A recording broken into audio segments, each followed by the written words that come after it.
አንተ በጣም ነው የሚደብረው። ወይ ህይወትህን በስነስርዓት ነው ዝም ብለህ አትቀዣበር። አስሩ የሆነ ነገር ተነስቶ የሆነ ነገር በሆነ ቁጥር አንተ ለምን ትቀዣበሩ? ህይወት ደግሞ የሆነ ነገር ዝብርቅርቁ ከወጣ በኋላ ደግሞ እኔ ምን እንደሆነ እንኳን አላውቅም። እኔ እንደዛ እንደዚህ ችግሩ ምንድነው? አንተ ቆይ እኔ አልገባኝም። ምንድነው አላማህ? አንተ አሁን ምንድነው መሆን የምትፈልገው? የውዜኔ ቋንቋ ላይ ገባኝ ነገር ወይ የሁሉ ነገር ለምን ይፈጠራል? አሁን በቃ ነገሮች ለምን ሰላም አወራሻት? አንቺ እንኳን አውርተሻት ጋሽ እንኳን አውርቷል። እቺ በዚህ ልክ እንድትጨክና ያደረጋት ምንድነው? ግራ ስለገባኝ ነው። ውዜኔ ከራሴ ጋር ያልኩበት ምክንያት ነገሮች በቃ አእምሮ ምንም ሊቀበላቸው ማምኖ ምን ትል አልቻለም። አንቺ አውርተሻት ጋሽ አውርቷል። ከዛ በፊት ሩታ አይደለም እናንተ አውርታችሁ ጓደኞቼ እና ማርቆት የሆነ ሰው ካወራ እሺ ብላ የምትቀበል ሆነ ችግር የለውም ብላ ነገሮችን ስቴት አድርጋ ይቅርታ የምታረጋግጠው ግን በዚህ ልክ ልቧ እንትን ያለ ምክንያት ምንድን ነው? እንዲደነድን ያደረገው ሌላ ማላውቀው ነገር ሁላ ማላውቀው ጉዳይ ሁላ እንዳለም እየተሰማኝ ነው። ምንም ማታውቀው ነገር ይባላል። ምንም ማታውቀው ነገር የለም። ጥፋትን ታውቀዋለህ ሲጀምር ብዙ አሁን እኮ ስለ ጥፋት ስለምናምን ባትለን አሁን በዚህ ልክ ነገሮችን ያደረጋት ምክንያት ይሄን ይሆን አይችልም እኮ እንደደም ብያለሁ። በቃ እንተው በቃ ሻውን ስለ ጥፋቱን ስለምን ማለት ነው? ሁሉም ነገር መካው የሚባል ነገር የለም። ሁሌ እንደዚህ ይሆናል ወይ? እቺ እኮ ሰው ናት አይደል እንዴ? እኮ በቃ ከዚህ በኋላ ከተፈጠረ የፈለግሽውን ውሳኔ ወስኝ እኮ አልኳት። ከዚህ በፊት እንደዚህ አላልካትም? ምን አይታ ተመለሽ እንዴ? ሰው እኮ ትዳር የሚይዘው ከጭንቀት ከምናምን ለመገላገል ነው አይደል? ወይንም በቃ አላ የራስህ ብሎ ኑሮ ለመኖር ሰላማዊ ህይወት ለመኖር ነው። ግን ደግሞ እኔ ምንም የባሰ ጭንቀት ውስጥ እየገባሁ ምንም ሰላም እያገኘሁኝ አይደለም። ስለዚህ እኔ በቃ በዚህ ሰዓት ምንም ነገር አይታየኝም። በቃ ጭጭ ብሎ ፈጣሪ ያለው ይሉ መተው ነው። ሁሉም ነገር መተው ነው። ለኔ እኮ እንደዚህ ሲሆን እኮ አንተ እንትን ብለህ ነው። ታዲያ ማንም ሲመጣ ጊዜ አንተ እናንተ ሁለታችሁም ህፃን ናችሁ ሲጀመር ማለት እኮ ስለዚህ አለ ጊዜያችን መጠበቅ ህፃን ስለሆናችሁ ነው እንጂ አሁን ነገር በትንሽ ነገር እንደዚህ በተፈጠረ ቁጥር እናንተ የራስ ጉዳይ እየተባባላችሁ ሁሌ እንደዚህ ነው የሚቀጥለው ህይወታችሁ። እኔ እኮ ግራ ገባኝ። አሁን ልጅ ተሳለችበት ሁኔታ አሳስበው አሁን ላይ እኮ ጉዝ ናት እቺ ልጅ። ከአንተ ጋር አብራችሁ ሆናችሁ አንተ ስትሆን ብቻዋን እዛ ማከፋፈል ለምን ልታስብ አልቻለችም? አሁን ያለችበት ሁኔታ እንደዛ ያደርጋታል እንዳለን ሰው እንደውም በዚህ ሰዓት ሰብሰብ ብሎ ነው ህይወቱን አይደለም። በባህሪው እርግዝና በባህሪው ይከፋል፣ ያነጫንጫል። በዚህ ሰዓት ደግሞ ትሪት የሚል ሰው ያስፈልጋል። ያ ሰዓት ላይ አንተ የለህም። እሷ አልፈለገችም። አሁን እኮ ትሪት ላድርግሽ በቃ አብረን እንሆን እያልኳት እሷ አልፈለገችም። መጀመሪያ ደረጃ ወይ ካለመሰላችሁ አንድ ላይ አለ ነው። አሁን በቃ ያከተመ ጉዳይ ነው። አልፎን ተርፎ ወደ 3ኛው ምዕራፍ ተሻግራችኋል።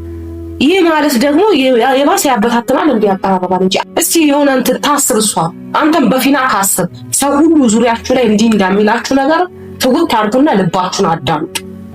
እስቲ ልቤ ምን ይለኛል የሚለውን ነገር አንተም በራስህ አስብ። ተጨንቄያለሁ እንዲህ ብያለሁ እንደዚህ ብያለሁ ከማለት በፊት ቆም ብለህ አስብ። ነገሮች ገብቶሃል አይደል? አሁን የፈሰሰው ውሃ ታፍሰዋለህ? አይታፈስም። ገብቶሃል አይደል? አሁን የሆነ ነገር ተፈጥሮ ወደኋላ እንዲህ ማለት የማችልበት ጉዳይ ነው። ስለዚህ እንደዛ ሳይሆን እንደመሰለ ሰው ሲጀመር አንተ አስተዋይ ልጅ ነበር። ምን እንደነካ አላውቅም። ምን ሆነህ እንደሆነ እንዲህ ነገር አለምን የተቀያየረው ምንም አልገባኝም። አሁን እኔ ልልህ የምፈልገው ነገር ቆም ብለህ አስብ። አሁን ዛሬ አንገብግቦኝ በጠዋት የመጣው እኔ አንደኛ እንዳትወጣ ይሄም ነገር አስብ። ቪዲዮውን ሳይሆን ስለተናደድኩኝ አንተ በየጊዜው እየሄድክ እንትን ማለት አይደብርህም እንዴ? ጀብር ምን ከዚህ በላይ በቃ ምን ማረጋል? ሁሉም ነገር እሺ ብያለሁ። ሰው እኔ ካወራውም ችግር ነው ካወራውም ችግር ነው። ገባሽ አይደለ? ዝምም ስል እንዴት ዝም ይላል? የሆነ ነገር ነው በቃ ሁሉም ሰው የሚለው እንዴ። በቃ ከራሴ ጋር ልሆንበት ተወኝ። እንዴ ጀመር። አንተ ማድረግ ያለብህን በውስጥ ማጨረስ ያለብን ነገር በውስጥ ጨርስ። ሁሉም ነገር ሚዲያ ላይ አሰጣችሁት፣ እኛንም አሰጣችሁን ሚዲያ ላይ። እኛ እንኳን ዝም ማለት ስንችል ዝም እንዳንል አረጋችሁን፣ አሰጣችሁት ነገራችሁን ሁሉ። በውስጥ መጨረስ ያለባችሁ ነገር በውስጥ ጨርሱ። ሲቀጥል ደግሞ ህይወት ላይ አንተ ሰው ለምንድን ነው ህይወትህን ሊበጠብጥ የሚችል ሰው ማል ህይወትህ ማለም ጀምታስቀ ሙዚኔ እኮ አላስገባውኝም። ሰው ገብቶ ሲመጣብሽ ነገሮች እኔ ከዛ በፊት የተፈጠረው ነገር አሁን እኔ ደግሜ እንዳፈረዳሽ አታድርጊኝ። በቃ እኔ ፈልጌ ወይንም የሆነ ነገር አድርጊ ብያት ከዛ በፊት መነሻችን ታውቂያለሽ በምን እንደተነሳ አይደለ? እኔ ፈልጌ ወይንም አድርጊ ብያት አይደለም ከዛ በፊት። እኔን ደግሞ ሰው ህይወቱ እኮ ትዳር ውስጥ መተማመን ከሌለ ትልቁ ነገር መተማመን ነው። ስለዚህ እኔ ማምናት ያህል ደግሞ እሷ እኔን ማመን አለበት። ዋናው መተማመን ነው እንጂ እኮ ዛሬ ላይ ችል ስለመጣች አይደለም። በዚህ ሰዓት የትኛውንም ነገር ለማድረግ ቀላል ነው።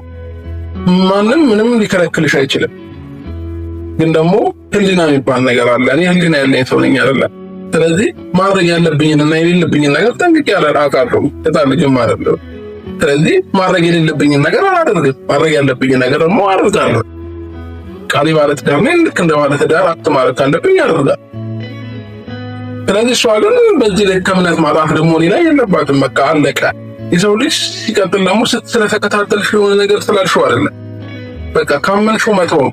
እንተየው ወይ በምትናገራት ነገር ወይ በምታሳየታት ነገር እንደዚህ አስባ ቢሆን እቺ ልጅ እኮ ለምን እንደማይፈርድ አንዳንዴ የሰው ልጅ በማየት ብቻ ልታዩአች። ሰው የሆነ ነገር ይላታል፣ እንዲያውሽ የሆነ ሰው ጋር ተገናኝቶ ይላታል፣ ታምናለች። ከዛ እኔ ምን ነገር አታምነው፣ ሰው ይላታል፣ ታምናለች። ያኔ ህይወት ተፈቀዳል ትዳስ አለቀ። ስለዚህ እኔ አሁን በነገሮች እስከዛሬ ድረስ ግራ ነው እየተጋባሁኝ ያለሁት ማለት ነው።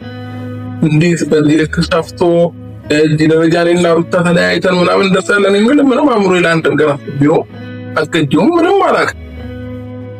ግን ደግሞ አንዳንድ ጊዜ ሲመርም በቃ ይመራል ነገሩ። የተረዳሁት ይሄንን ነው። ስለዚህ ከዚህ በኋላ ምንም ማለትም አልፈልግም። እንግዲህ ሁሉም ነገር ተዋለሁ። እሷም በራሷ መንገድ ማድረግ ያለባትን ታድርግ። ከዚህ ሰዓት ከራሴ ጋር መሆኑ እናንተ አሁን ወይ መሀል ላይ ሰው ስለምታስገብ ብዙ ጊዜ የእናንተ ትዳር እየረበሸ ያለው ሰው እኮ ነው። በራሳችሁ ችግር ተጣጣችሁ ቢሆን ራሳችሁ ፍቱት ይባላል። እየተጋጫችሁ ያላችሁት በሰው ጉዳይ ነው። ሁሌ ሰው ነው መሀላችሁ የሚገባው። ከዚህ በላይ ምንም ነገር ማለት ነው። አሁንም ራሱ ቤት ስቀመጥ እየጨነቀኝ